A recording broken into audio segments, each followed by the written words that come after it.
की और समाज के अगुवाओं की जो जघन्य हत्याएं करवाई जा रही है, इनका समूल नष्ट किया जाएगा।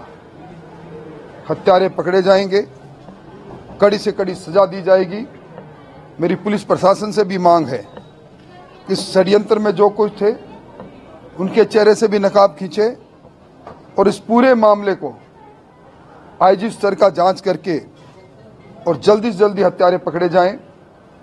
नई सरकार से लोगों को उम्मीद है, कानून व्यवस्था पिछली सरकार के कुकर्मों के कारण एक आम आदमी के जिंदगी में दहशतगर्दी लेकर आई थी, वो सारी बातें दूर होगी और मुझे पूरी उम्मीद है कि हत्यारे जल्दी गिरफ्तार। पिछली सरकार के समय से जिस तरह से राजस्थान में गैंग वॉर्स पनपी हैं, डिफरेंट गैंग्स के बीच में युद्ध शुरू हुए हैं और राजस्थान को अराजकता की अग्नि में धकेला गया, ये उसी का दुष्परिणाम है।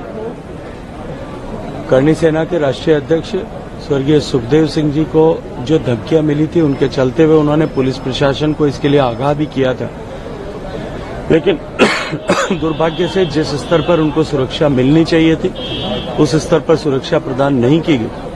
निश्चित रूप से इसके लिए भी जिम्मेदारी तय करने की आवश्यकता है और साथ साथ में जिन लोगों ने ये दुर्दांत कृत्य किया है उनको तुरंत गिरफ्तार किया जाए, उनको किए की सजा मिले।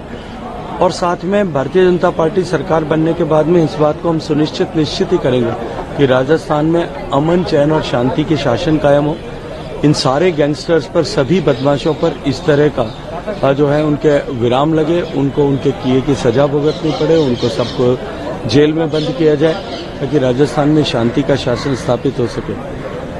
मैं सभी से आग्रह करूंगा कि इस समय में उद्वेलित होने के बजाय हमको शांति बनाए रखने की आवश्यकता है, लेकिन साथ ही एक बात का भरोसा और विश्वास दिलाता हूं कि एक भी अपराधी और गैंगस्टर जो इसमें संलिप्त था वो नहीं बख्शा जाएगा। और पुलिस प्रशासन को इसके लिए आगाह करना चाहता हूं कि राजस्थान में अन्य लोगों को जिनको भी इस तरह की धमकियां मिली है, तुरंत उनको सुरक्षा भी प्रदान करें और साथ साथ में ऐसे सारे लोगों को जिन्होंने धमकियां दी है उन सबके खिलाफ प्रभावी का समाचार सुनकर स्तब्ध हैं।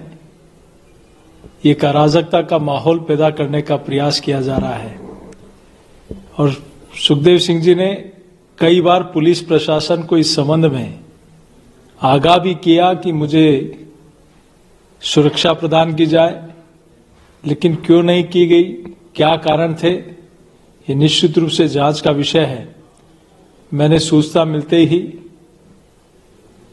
पुलिस प्रशासन के शीर्ष लोगों से बातचीत की, तुरंत ही ऐसे अराजकता फैलाने वाले लोगों को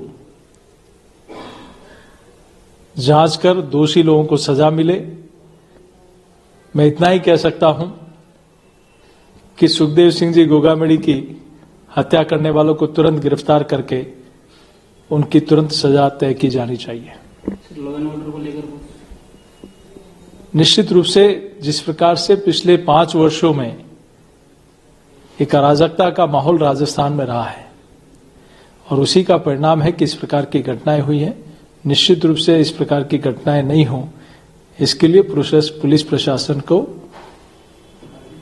हमने बातचीत की। भारत की आस्था और विश्वास पे आघात के साथ साथ ये जो है भारत के जो है जन प्रतिनिधित्व कानून का उल्लंघन है, साथ ही साथ संविधान का उल्लंघन है। संविधान के द्वारा दिए गए जनादेश पर जो है क्या इस तरह की टिप्पणी, ये जो है अत्यंत निंदनीय है। इसके लिए सख्त से सख्त कार्रवाई होनी चाहिए और जो भी भारत की आस्था, भारत के संविधान और भारत के लोगों के साथ खेलेगा उसको भारत में रहने नहीं दिया जाएगा। यह विश्व हिंदू परिषद दावे के साथ कहता है। अपराध है, हत्या घर में घुस के हो या घर के बाहर हो, हत्या तो हत्या है। पुलिस प्रशासन को काम करना चाहिए। अभी तो अशोक जी का इस्तीफा हुआ नहीं है। मैं अशोक गहलोत जी से कहूंगा कि जिन्होंने ये कुकर्म किया है उनके खिलाफ सख्त से सख्त कार्रवाई करें। अपराध का सरकार से क्या लेना देना, कोई भी सरकार नहीं चाहती उसके राज्य में अपराध हो, लेकिन सरकार का जो ढीलापन है वो अपराधों को बढ़ावा देता है। अपराध अगर कांग्रेस के राज में हो तब भी अपराध है और बीजेपी के राज में हो तब भी अपराध है। तो अगर राजस्थान में अपराध हो रहा है तो बिल्कुल सरकार का फर्ज बनता है, सरकार का कर्तव्य बनता है। मैं घोर निंदा करता हूं इस तरह की हत्याओं की। सख्त से सख्त कार्रवाई की जानी चाहिए। हत्याओं पर राजनीति नहीं की जाए।